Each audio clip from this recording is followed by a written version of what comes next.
No tub buggy again today. Kind of hard to put the miles on that 2110. First it was snow, now it's rain. Grass likes it.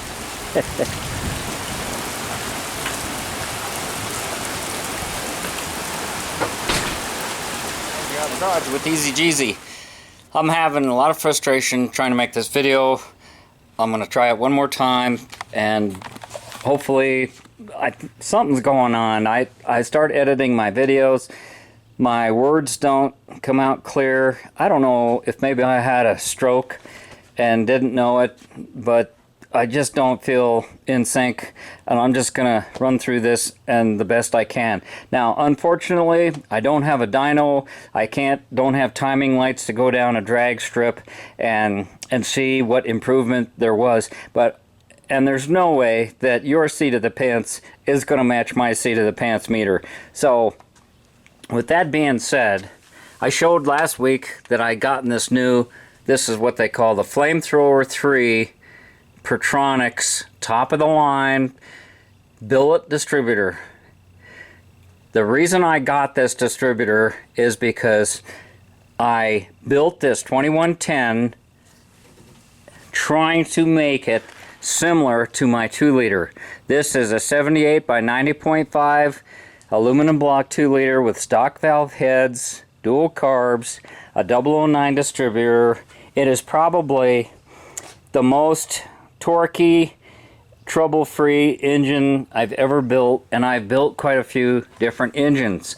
So last year I lost a valve guide on a big valve head, and I started educating myself on why it happened and how it happened, and that's to be shown and described in another video at a later date. But so for right now, I built a new engine with new parts, new block, new fan trad, new alternator, cooling fan, new heads, everything. I even bought this new, what I thought to be, this AccuSpark 009 looking copycat distributor. I put it in, set my static timing at 10 degrees. I took the car, just like I had with other engines in it, to my infamous Heartbreak Hill, and it was a little disappointing the way it ran. It ran great, it did fine, but it wasn't what I expected. I never made a video on it, but there was a time last year I took the full-size Baja up to Heartbreak Hill. I didn't have the camera, and I blasted up the hill, and it was very impressive. And I felt that this car is smaller and lighter. It should have done just as well. So I kind of had a funny taste in my mouth, and I started experimenting because I put stock valve heads on this 2110. I left a lot of horsepower on the table, and I used a lot of good parts, brand new parts. Sometimes it takes a while to get that new setup dialed in. Well, this distributor, turns out, was only capable of a 15-degree advance. Now, that means if you set your initial idle timing at 10 degrees, you're only going to get like 25, and I think I saw 18 with my timing light. I didn't use a timing light to double check it. I did the static timing. So I came home and I observed that, hey, it doesn't have a full advance of 34 degrees like this car and like previous distributors I've had. So I threw one of those in, went back to Heartbreak Hill, and it was like, yeah, this is it. Now, when I put the timing light on my degree wheel, I noticed that the light was, the marks were jumping around. Generally, a clue about that is you either have the clearance wrong at the bottom of your distributor drive gear. There's a problem. You've got worn bushings in your distributor. You've got something wobbling and shaking in there. And since this was all new parts on this engine, I thought, well, I'm going to go see what I can find for a new distributor. I wasn't planning on buying this, but what I did, I was so impressed with all the facts and details on this thing, and there was a package deal that included the billet distributor, the special coil that you have to run with it, and a set of the Pertronix 8mm spark plug wires cut to fit. So it was like, all right, and then I added on the pile this billet distributor clamp just for the bling factor. Some of the reasons I chose to experiment with this distributor, and I was a little reluctant to do so because now all of a sudden I've got something that's an oddball in the bunch. If something fails on this, I don't have spare parts super handy to just throw on there. And it's something to take into consideration when you make a choice like this. But let's go over some of the features of this. It has no holes in the bottom of the distributor, which in an open engine compartment such as these two cars, you can get caught in rainstorms and you can get a backwash of spray and moisture in your distributor cap and it'll start misfiring. Same thing with snow, and I've been in that situation. I've been in all 4 seasons with this car. Thankfully, I haven't gotten caught too often, and when it does start raining, I just pull over because I'm getting soaked inside the car, and usually it's on days off. This is just a fun car, and you can kind of choose and pick your times when you want to drive it. So, but the situation still exists. It's exposed. It gets rained on when you're in the restaurant eating. It gets backwash spray from the turbulence behind the car if you drive it in wet situations, and that's just the way it is. Now, the main reason I purchased this was because of the multi-spark ignition feature. Years ago, I had an old Ford truck. I put the MSD distributor, an MSD ignition system on it, and it was a night and day difference. And that was the main thing that drew this to me. I didn't have to have a separate box. Remember when I showed you all that MSD stuff that goes externally? This is what I had on my old Ford truck. I don't want to mount that and have all those wires running around on a car like this. So it's like, this is all underneath the cap. Now there's some extra features that were under the cap that I won't need, but they're there, and some of you might be able to use them. There's a programmable rev limiter, and it's simple. There's a flashing light. You turn the power on. The directions are very good. It comes just like the old 009. This is set up as for a race engine. It has a pretty quick curve, and it has a 25 degree, 24 degree advance curve in it, and it's adjustable without taking the distributor all apart. It's up on the top like a Chevrolet. The mechanical advance mechanism is on the top. Okay, it doesn't have the spring clip, so I can't just pop the top and show you. Well, in a car like this, that's kind of a good thing, because if you it could be, for security reasons, it could be a good thing. For you got a problem and you want to work on it, you're going to have to get a tool out and unscrew it. A screwdriver, big deal, right? Okay, what else does it have? It senses the dwell. It knows when the car is starting up for the first time, and it retards the spark and gives you a hotter spark during startup. I found in my dad's old truck that I got better fuel mileage, and on initial tests, the weather just has not been cooperating here. I got 1 mile per gallon better than the 009 distributor, okay? Now, there's no way seat of the pants meter is gonna, you're not gonna feel or see the difference like I do, but we're gonna go for a quick putt. The usual places close to home and places we've all gone before, but that's all I got. And I did notice the last time I was out, this little this thing here was rattling, and I was like, what is that noise? And I was looking around underneath the car, so I don't know. I ain't gonna mess with it now. I gotta get this video posted up and get on with the game here. Dog's gonna be mad at me because I'm leaving her alone. We had a nice little ride together today. We've already been to the lake and the river and on a couple of walks, and I can't be, it's too distracting having her in the car to demonstrate anything and be holding a camera and watching the dog because she gets a little restless. So my snowball bush has never looked so fine. It's clinging to this tree growing up there. I love that. I'm not a yard guy, but we have just had so much rain lately that things are looking good. And I planted seed here to fill in. We counted 11 rabbits going around the block this morning on our morning walk. It was early, it was about, I don't know, 7:30, something like that. But my goodness, the rabbits were just everywhere. Okay, so we're just driving down the street.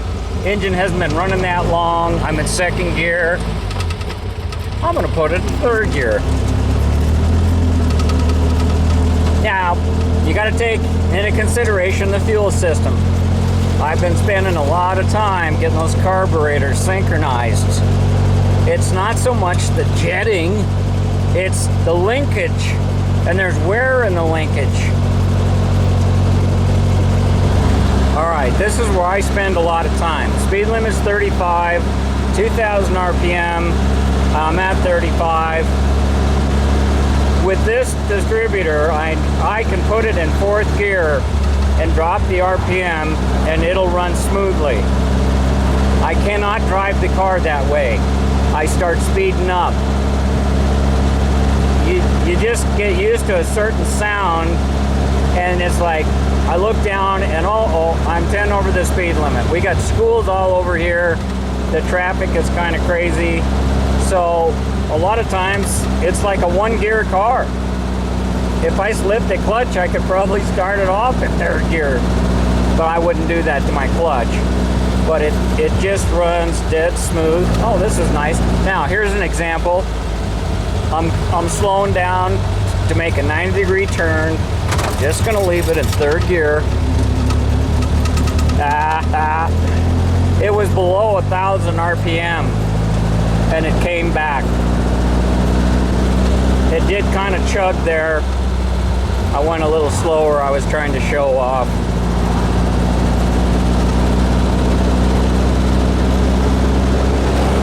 Okay, so like I said, I'm trying to make my 2110 more like my 2-liter. The two, you never have enough horsepower, guys. I don't care what kind of engine you build. When you first get in that car, it's gonna wow you. It's gonna have the wow factor and you're gonna love it, love it, love it. But I guarantee you, if you drive it a lot, in a month, you'll get used to it and you'll say, I want more power. What else can I do, It's just the way it is. So I'm gonna go down to second gear.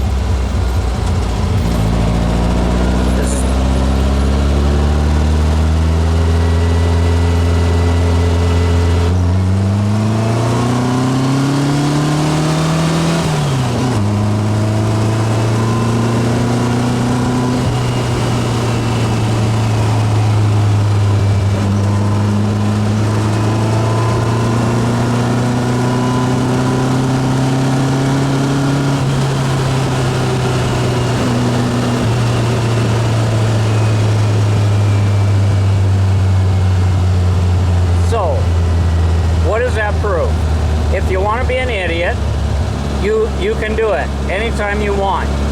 I've been driving this thing around all day, bogging the shit out of it with the dog in the car, and that's the first time I really kind of got on it a little. And it's not like the plugs were fouled.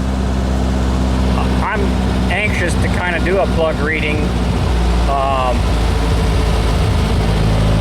Let's just go around this in third gear. It's a little warmer. See how nice that was? You can drive it like an old man or you can drive it like a smart-ass punk. You know, it just depends on your mood. And the most important thing for me is the reliability, longevity. I've given up a lot of top-end horsepower. I'm sure if I put a hotter cam and big valve heads on this thing, it'll go to $6 grand just like it used to. But you know what? You wear out parts faster. You get yourself in trouble. You do stupid things. You take chances. I kid you not. I did it all the time. I'd be too far away from a traffic light. It would turn yellow, and I'd just punch it. And it's like, man, to get T-boned in a car like this because somebody else isn't paying attention. One of my very good friends called me last Thanksgiving to tell me that he'd been in a motorcycle accident. He was out riding his Harley. His son had a Harley, and they were out on a joyride. They were obeying all the rules and all the laws, and some 77-year-old man drove right through the light, and they ran into the side of their car. The motorcycles could not avoid hitting the car. His son was on the bike next to him. They weren't leaving a light. They were just driving through an intersection. They were going the speed limit. His son came through it pretty good. He jumped off of his bike, but my buddy, he broke his hip, he broke his legs. He had to have one toe removed. He was ready to retire, and now it's messed up his retirement plans. He still hasn't gone, but he's been laid up for 6 months. He can't work, but to keep his insurance, he can't retire, and he can't quit his job, and he's got to sort of like work from home. And it's, you know, it just takes a flash. It just takes a second, and I'm getting cautious, and my health is changing.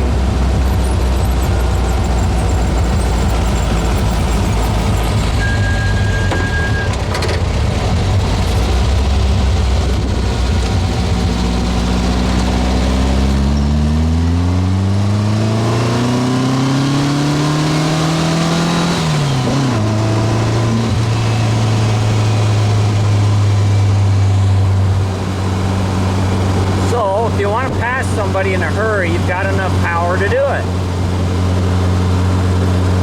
I don't need to go over 5,000 RPM. And this cam is only good to about 4,500 advertised. But, and it seemed to roll over at 45. I could feel where it's accelerating, but it wasn't pulling as hard.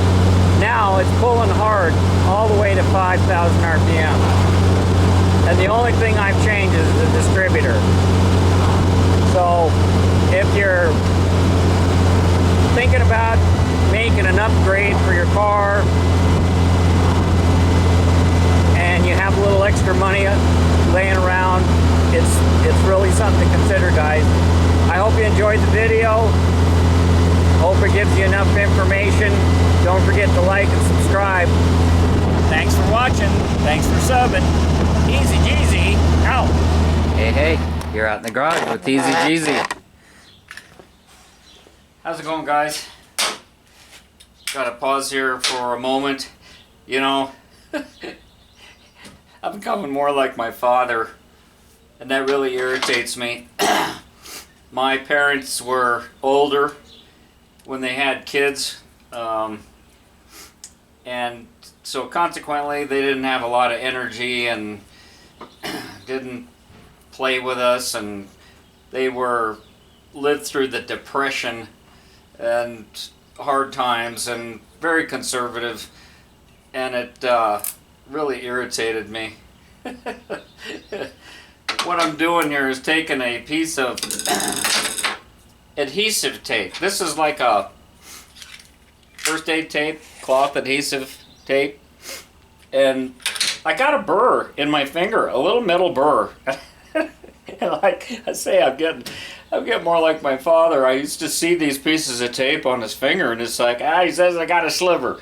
He worked as a maintenance guy, and I can't see it. I've been poking around with a needle, and sometimes, you know, you just can't see it. Looking with a magnifying glass, and you need extra hands. So you just take a piece of tape and put it where it's one of those things, if you rub it on the cloth, you can feel it. It's just a metal sliver. So this will soften up your skin, and all that'll come out. So what the hell does this have to do with the Pertronix distributor? Well, I figured if I started a video and got off on a tangent, maybe I would stay on track. I'll use it up. So I've been working on this video for a really long time. I had all these details. I was doing compression tests on the cylinders, and long story short, oh, there's no such thing.